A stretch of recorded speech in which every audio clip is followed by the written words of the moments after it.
Ahora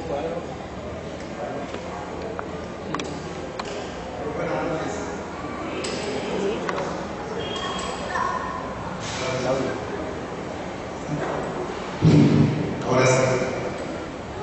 ¿Estamos felices de estar en esta hora? ¿Sí o no? ¿Contentos de estar aquí, en la casa de Dios? ¿Hay alguien que por primera vez nos visite en esta noche? Por primera vez. Sí, hay algunas personas bienvenidas. Y si alguien ya nos ha visitado en otra ocasión, también siéntanse bienvenidos en la casa de Dios. Realmente para mí es un gran honor poder compartir con ustedes no solamente el día de hoy, sino toda esta semana hasta el próximo sábado. Y vamos a estudiar una serie muy importante de temas. El tiempo del fin se acaba. Y aquí podemos ver el título del tema de esta noche. Si acá vamos a leer las letras. Esperanza para el tiempo del fin. Qué importante es tener esperanza. ¿Alguien sabe o tiene idea de lo que significa la palabra esperanza? La palabra esperanza viene de esperar.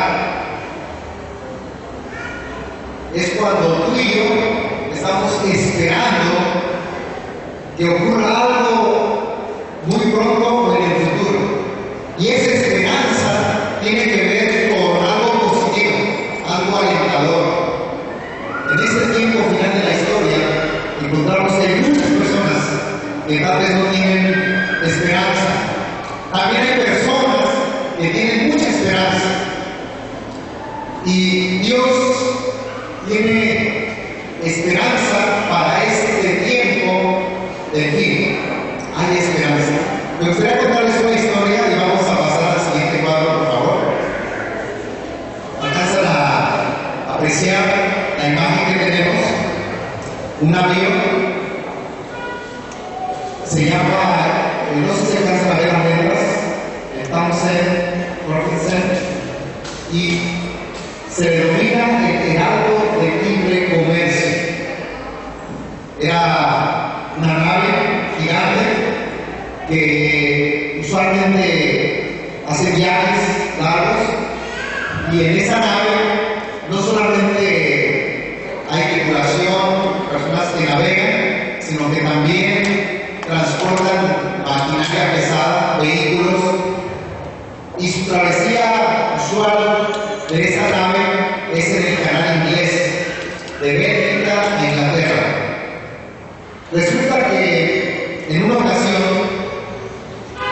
estaba a punto de partir esa nave y todos ya se habían acomodado, ya habían entrado, estaban felices, la gente se había acomodado, algunos estaban tomando el té, había personas que ya se habían ido a descansar a sus habitaciones porque también hay lugares de descanso para dormir, y todos estaban contentos,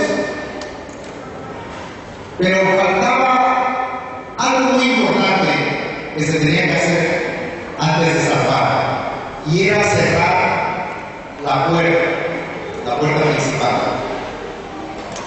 Y una persona llamada Stanley estaba encargada de cerrar la puerta principal del transatlántico.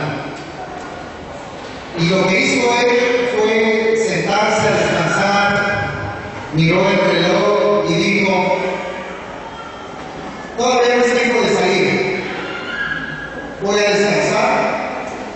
Se relajó un poco, tomó una bebida caliente y saben que se quedó dormido. Y no despertó. Transcurrió el tiempo y marcó la hora de salir.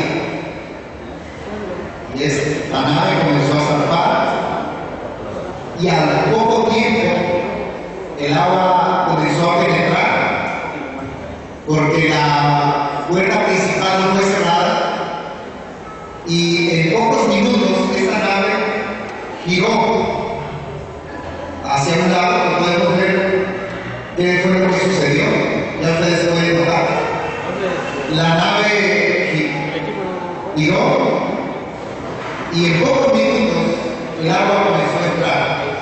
La gente que estaba tan feliz, tan contenta, se dio cuenta que estaban en problemas muy serios.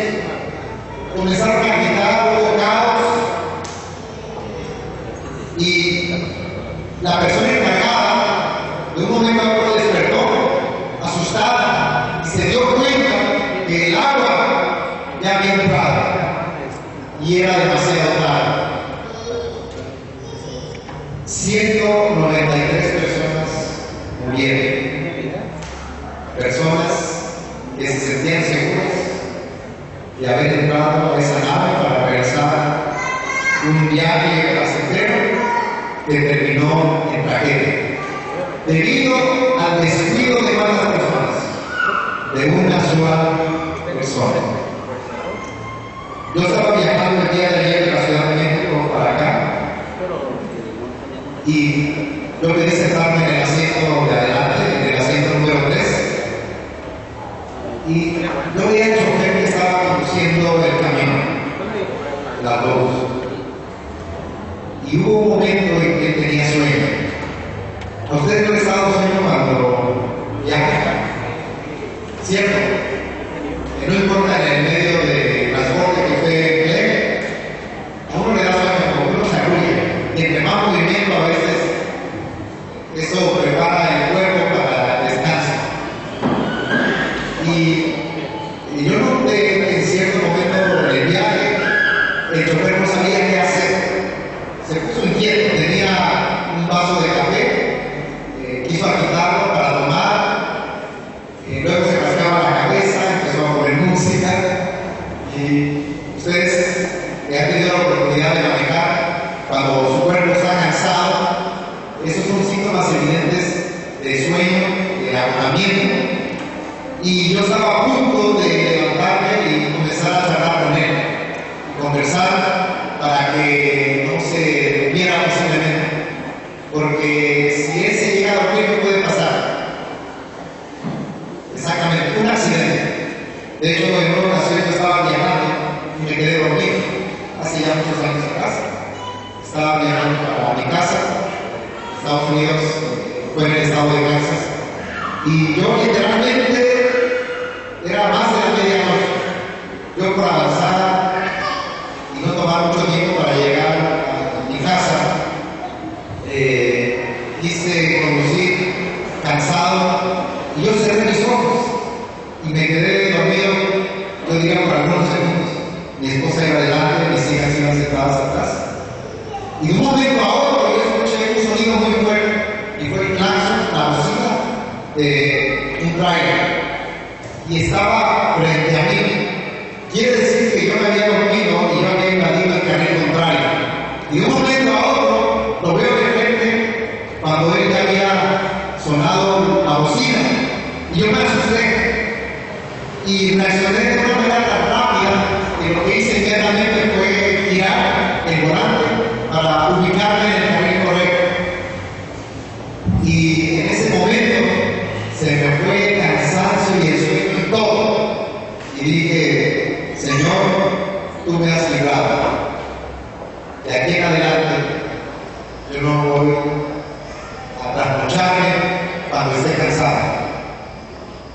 Pero esta persona, Stanley, encargada de cerrar la puerta, se descuidó, se quedó dormido. Y fue una de las tragedias más grandes que ha ocurrido en Inglaterra. Ahí ustedes pueden ver la evidencia. Vivimos en un tiempo en que es fácil dormir. Y no me refiero meramente al hecho cuando tú tienes sueño. Hay personas que duermen más que otras, sobre todo cuando pasa el tiempo parece que las personas duermen menos.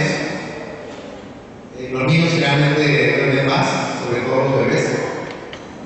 Sin embargo, en el cristianismo, a veces nos dormimos. Nos da sueño, comenzamos a cabecear. ¿Y por qué lo hacemos? Simplemente cerramos nuestros ojos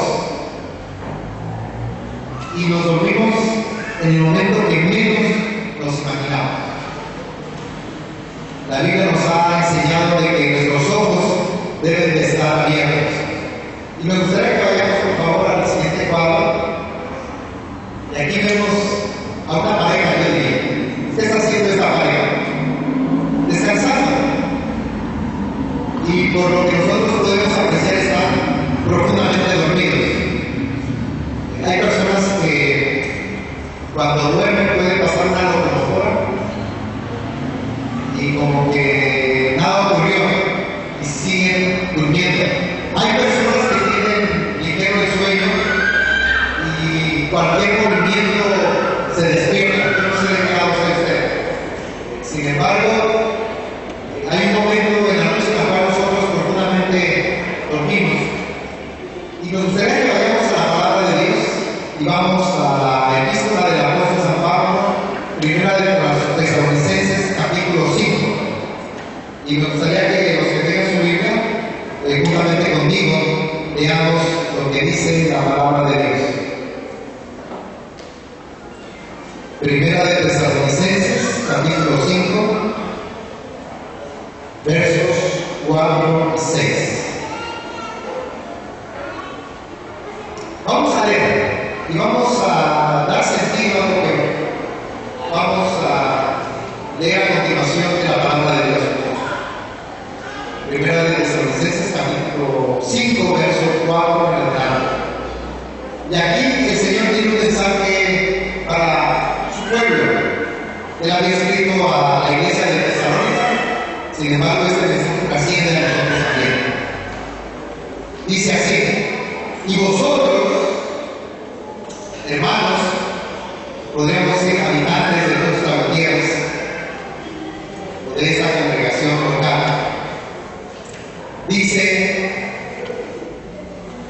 no estáis en tinieblas para que aquel día os sorprenda como ladrón, porque todos vosotros sois hijos de luz e hijos del día, no somos de la noche ni de las tinieblas.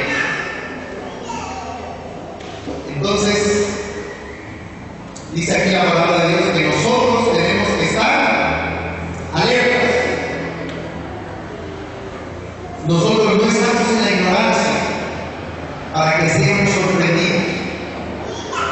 Hay muchas cosas que pueden ocurrir, pero nosotros somos hijos de Dios, tenemos luz, no podemos distraernos. Es fácil que en esta época haya muchas distracciones, muchos distractores que nos distraen. Satanás, nuestro enemigo, tiene un arsenal de herramientas, de engaños para nosotros en este tiempo final de la historia. Vamos a continuar, por favor, a la siguiente imagen. Y vamos a continuación a leer la siguiente historia. Es una historia que contiene lecciones muy importantes, que lleva como título Tomadas por sorpresa. Y vamos a leer en San Mateo 25, 1 al 13. Vamos a abrir la palabra de Dios en el Evangelio de San Mateo, capítulo 25, versos 1 al 13. Y vamos a seguir con este tema del sueño, con este tema del dormir. Qué mejor que leer esta parábola de las 10 vírgenes. Y vamos a leer juntos a partir del verso 1. Dice así la palabra de Dios: entonces el reino de los cielos será semejante a ¿cuántas vírgenes? A 10 vírgenes que tomaron sus lámparas, salieron a recibir al esposo. 5 de ellas eran prudentes y 5 insensatas. Las insensatas, tomando sus lámparas, no tomaron consigo aceite, mas las prudentes tomaron aceite en sus vasijas juntamente con sus lámparas, y tardándose el esposo, cabecearon, y todas se durmieron. Y a la medianoche se oyó un clamor: aquí viene el esposo, salid a recibirle. Entonces todas aquellas vírgenes se levantaron y arreglaron sus lámparas. Y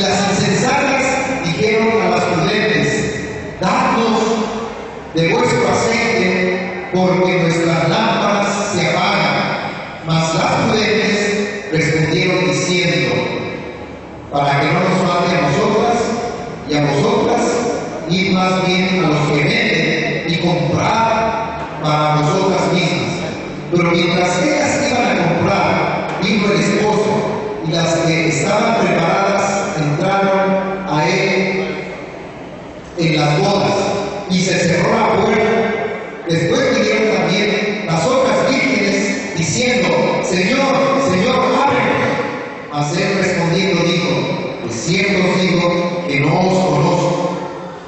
Y finalmente el verso 13 dice lo siguiente, velad, pues, porque no sabéis el día ni la hora en que el Hijo del Hombre ha de venir. Tremenda historia. ¿Qué podemos encontrar aquí? Ahí ustedes ven las vírgenes. ¿Qué tenían en sus manos? Lámparas. Y ellas tenían que estar preparadas para recibir al esposo. ¿Cuántos de ustedes les ha sucedido que no pueden dormir cuando el esposo o la esposa no llega a casa? Cuando los hijos salen de viaje a trabajar. Yo he conocido personas que dicen, yo no me vuelvo a dormir ni a apagar las luces de mi casa hasta que todos estén en casa y yo vea por mis propios ojos que están en su cama. Aquí sí, yo me puedo dormir. ¿Les ha sucedido eso? Sobre todo cuando hay unos adolescentes o jóvenes y mi esposa se duerme rápidamente, le da sueño, cae, ¿verdad?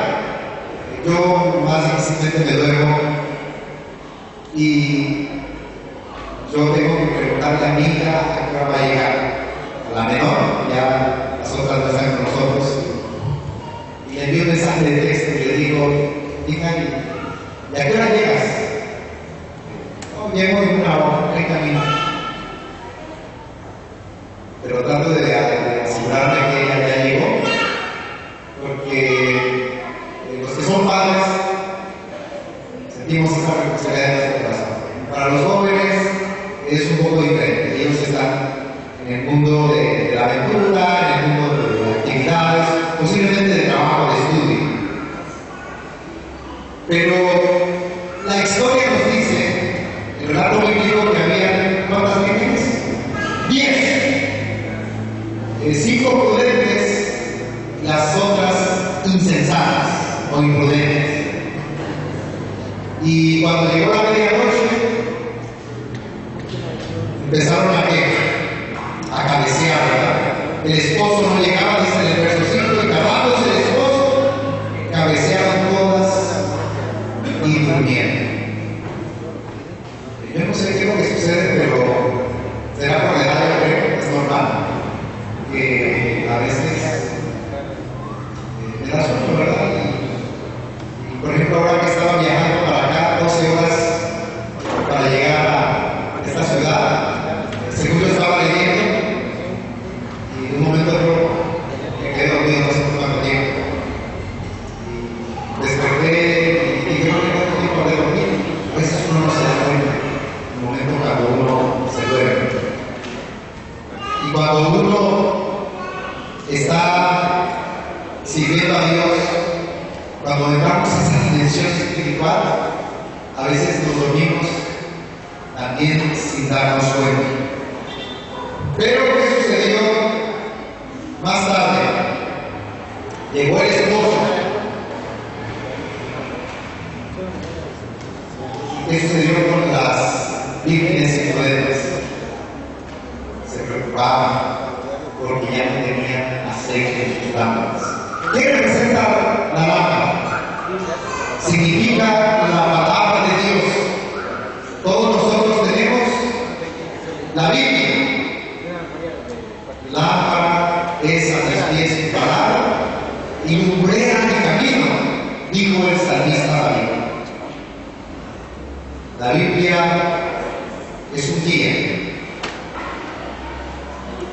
Es lo que nos da dirección en la oscuridad, lo que le da sabor y sentido a nuestra no tienes este libro, estás perdido. ¿Qué sería si no tuviéramos la palabra de Dios? Y sin embargo, estas vírgenes no estaban preparadas. Y el aceite que podía mantener esa flama encendida representa el Espíritu Santo, el poder de Dios. Las vírgenes representan la pureza que debería de tener la iglesia. Y nosotros sabemos que la iglesia es el pueblo que Dios tiene en todo el mundo. Y tú eres pueblo de Dios, tú eres iglesia. Porque la iglesia no meramente la compone el techo y las paredes o las bancas. Tú y yo formamos la iglesia, porque la palabra iglesia significa llamar a los que están fuera. Eso significa iglesia. Y todos nosotros somos iglesia porque hemos sido llamados para salir y estar aquí. Y Dios desea preparar a sus vírgenes, desea preparar a su iglesia. Y la medianoche significa la oscuridad espiritual. Porque el esposo ya viene. Nosotros creemos que Jesús viene muy pronto. El esposo representa a Jesús. Él viene muy pronto. Y eso significa que nosotros tenemos que estar alertas, tenemos que estar despiertos. Yo recuerdo que siendo muy joven, allí en el barrio donde crecí, tenía un amigo. Y ese amigo era muy cercano a mí. Y yo un día le pregunté, ¿y en qué trabaja tu papá? Y él me respondió, mi padre es velador. Y cuando me dijo que era velador, yo inmediatamente entendí cuál era su función de trabajo. En ese tiempo, porque ahora todo ha cambiado, los veladores siempre estaban trabajando con su herramienta. ¿Cuál era la herramienta principal del velador? ¿Se acuerdan? Una lámpara, linterna. Y así andaban los veladores. Otra herramienta de los veladores era en esa época, ¿verdad? Un silbato. ¿Para qué? Para pitar, para silbar en un momento de peligro y ahuyentar a los posibles ladrones. Hace poco hablé con una persona conocida, hace unos días atrás, y me dijo que se iba a trabajar. Y yo le dije, ¿y a qué te dedicas? Dice, pues yo trabajo en vigilancia. Ah, sí. Y cuéntame cómo es tu trabajo. Bueno, yo llego, entro, cierro todas las puertas de la escuela, que trabajo para la escuela. Cierro todo, apago las luces y me duermo. Y al siguiente día tengo una hora para levantarme, abro las puertas de la escuela, comienza a llegar todo el personal que labora y una vez que lleguen todos, yo me voy a mi casa. Y entonces yo le dije, ¿y tú eres velador? Dice, sí, ese es mi trabajo. Le digo, pero tú no cuidas. ¿Qué haces toda la noche? No, dice, no duermo. Oh, entonces te pagan para dormir. Dice, bueno, algo así. Pero en ese tiempo, yo les contaba que mi amigo me decía, mi padre es velador. Y sabíamos que tenía que tener un silbato, una lámpara, y posiblemente algunos tengan una macana o tal vez alguna arma. Ahora en la actualidad, el mundo ha cambiado tanto que solamente hay cámaras, ¿no es cierto?, en ciertos lugares de vigilancia y casi en todos los lugares como el Walmart no van a encontrar muchos policías o mucha vigilancia, tal vez sí algunos a la entrada, pero todo está siendo monitoreado en un centro, ¿verdad? Quiero decir, en una habitación, un centro de tecnología, y ahí se puede saber qué es lo que hace cada persona. Yo recuerdo que en una ocasión me llamaron por teléfono y me dijeron, ¿usted es Le dije, sí, pues venga porque hemos encontrado unas personas robando.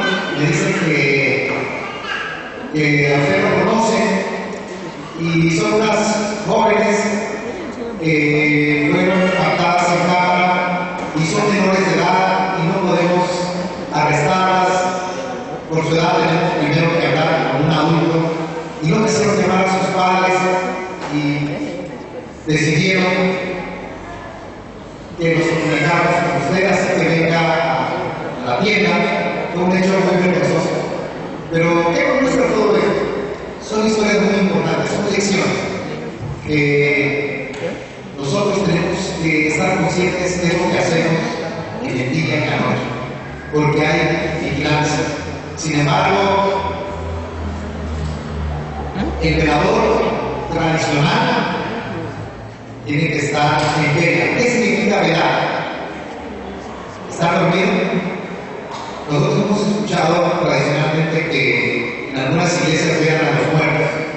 ¿Qué significa eso? Hace poco llamaron a una de las iglesias adventistas para pedir el tiempo para velar a una persona que había muerto en ciertas horas. Fue muy interesante el video que nos hicieron. Y sin embargo, estar velando es estar atentos. No podemos dormir. Tenemos que estar alertas. Y aquí la lección que encontramos al final de este verso, del 13, dice: velad pues, porque no sabéis el día ni la hora en que el Hijo del Hombre ha de venir. No podemos distraernos, no hay tiempo para cabecear, no hay tiempo para dormir. Estamos hablando del sueño espiritual, no vayamos a confundirnos. El sueño físico, el cuerpo requiere que nosotros durmamos, pero tenemos que estar alertas por el tiempo en que estamos viviendo. De otra manera, cuando llegue el esposo, puede suceder lo que vemos allí en la pantalla. Ábrenos, queremos entrar. Y será demasiado tarde, porque la puerta de la oportunidad será cerrada. Y yo diría que esa puerta está a punto de cerrarse. El Señor Jesús viene muy pronto y la puerta puede cerrarse. Vamos entonces a continuar, por favor. Y aquí veremos algo de lo que es el sueño espiritual. Cómo las fuerzas del mal en este tiempo de la historia están haciendo todo lo posible para que los hijos de Dios y las hijas de Dios adormezcan. Bien, número 1, dice allí: estamos inmersos en una sociedad de consumo. ¿Qué significa eso? Vivimos en un mundo en la cual nos consume a nosotros. En lugar de que nosotros consumamos al mundo y empleemos los medios para sobrevivir, para sostenernos, para desenvolvernos, parece que nos estamos hundiendo en una jungla, ya sea en concreto en una ciudad tal vez como esta, o en el campo, o en una jungla verde, donde estamos siendo absorbidos por tantas cosas. Me llamó la atención que la otra vez su servidor estaba conduciendo el auto en el centro de la ciudad y lo siguiente: el papá iba conduciendo el auto. Yo supongo que era el papá porque adelante iba una dama más o menos de la misma edad y atrás estaban sentados los hijos. Y él iba conduciendo el auto